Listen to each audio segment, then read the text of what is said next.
Kim Pham. President William Ruto is busy preparing his wife to become president, either immediately after he retires or sometimes later. Now, I know some of you will not believe with me, but I want to invite you to something that Mama Rachel Ruto said on 5th November 2022, and this is what she said.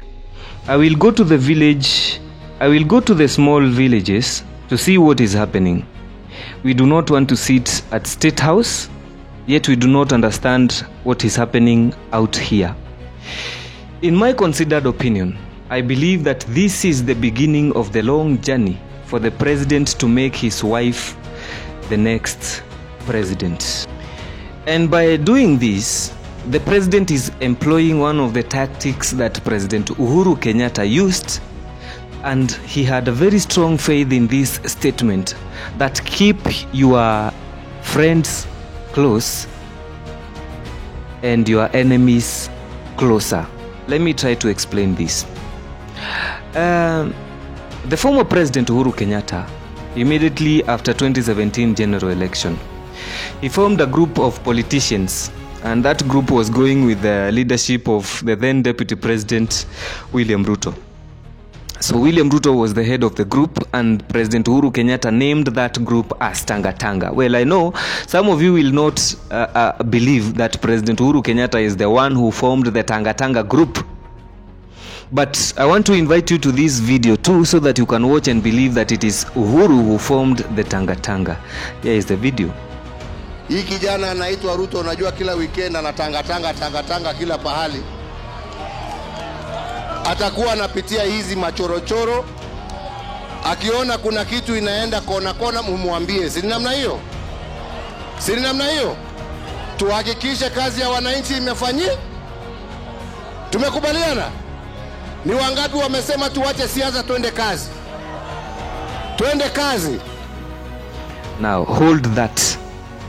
Then after almost at the same time, after this Tanga Tanga, after the creation of this Tanga Tanga, President Uhuru Kenyatta entered into a handshake with the former Prime Minister Raila Odinga, who is the leader of ODM, in this case, who was the enemy to the Jubilee administration.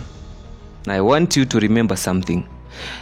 The statement, keep your enemies close, or the statement, keep your friends close and your enemies closer. By keeping Raila Odinga close to his heart, President Uhuru Kenyatta knew, and he understood very well, that there was no way that the former Prime Minister would attack the government. That is number one, and that saved the legacy of President Uhuru Kenyatta as going down the history as the only president who peacefully silenced his opposition leader, in this case, who would go and sit in the same table with his own enemy, political enemy.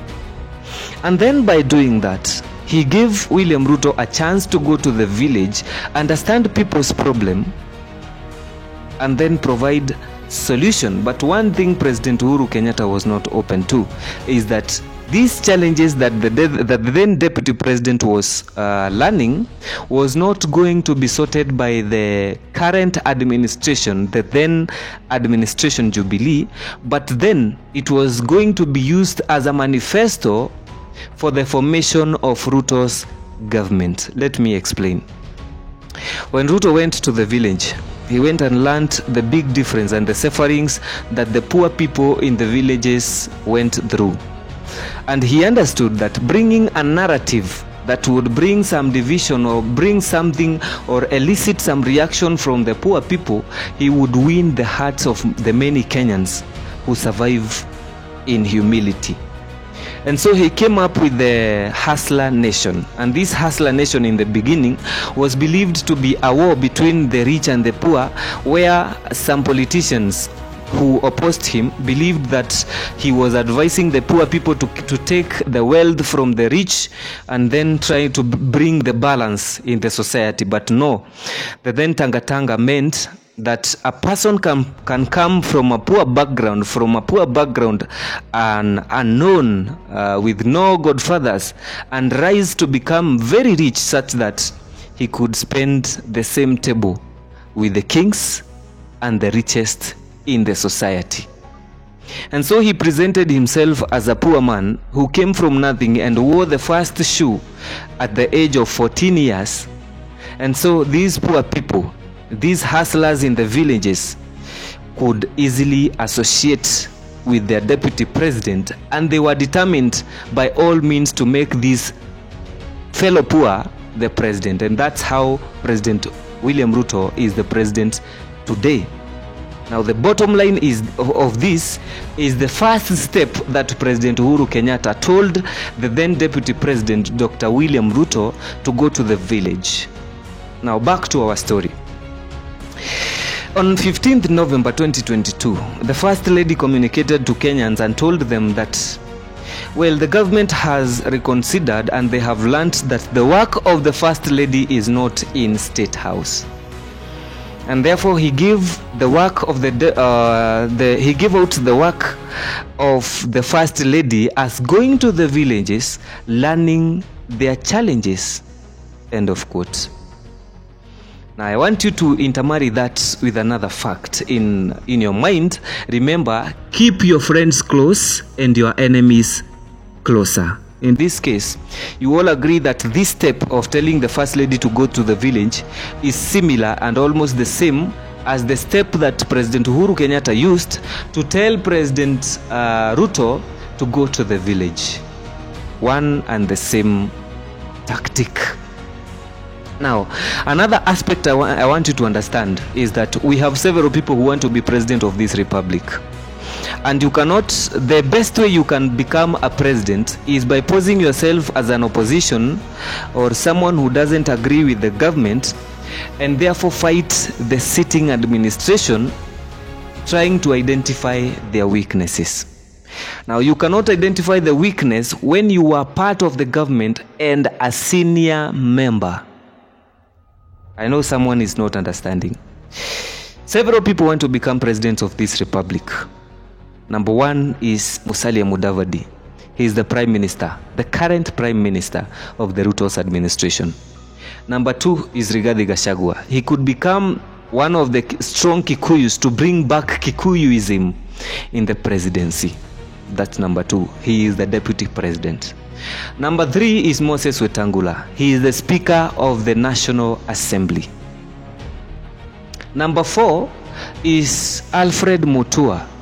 He is currently the Cabinet Secretary for Foreign Affairs. All these people cannot, in 2027 or in 2032, form a government against a Kenya Kwanza government where they were all senior government officials. And so there is need to create one person who would face off with the opposition leader Kalonzo Musyoka either in 2027 or in 2032 after the reign of Kenya Kwanza government.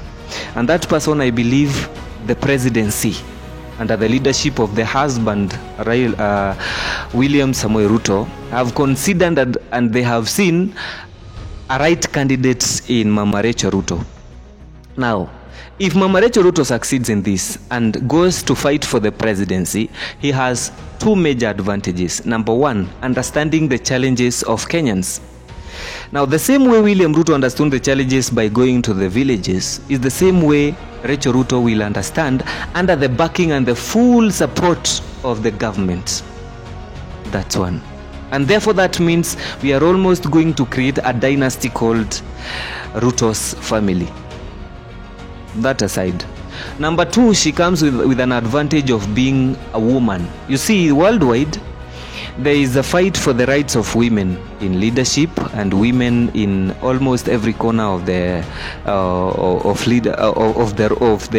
top roles in terms of leadership in governments and in the world.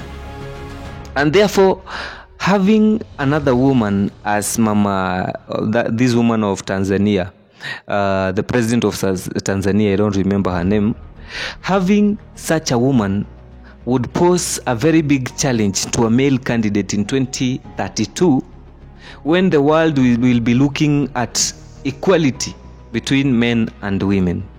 That's another advantage. Advantage number 3, which is very important, is that she has the backing of a sitting president, and a sitting president who has never lost an election ever since he started going for political positions. The only election he lost was in 2007, and you all agree with me that that election, when he was going for, he was supporting Raila Odinga to become president, they won. And you know it was forcibly taken and given in favor of Mwai Kibaki. You all know about it, that he has never lost.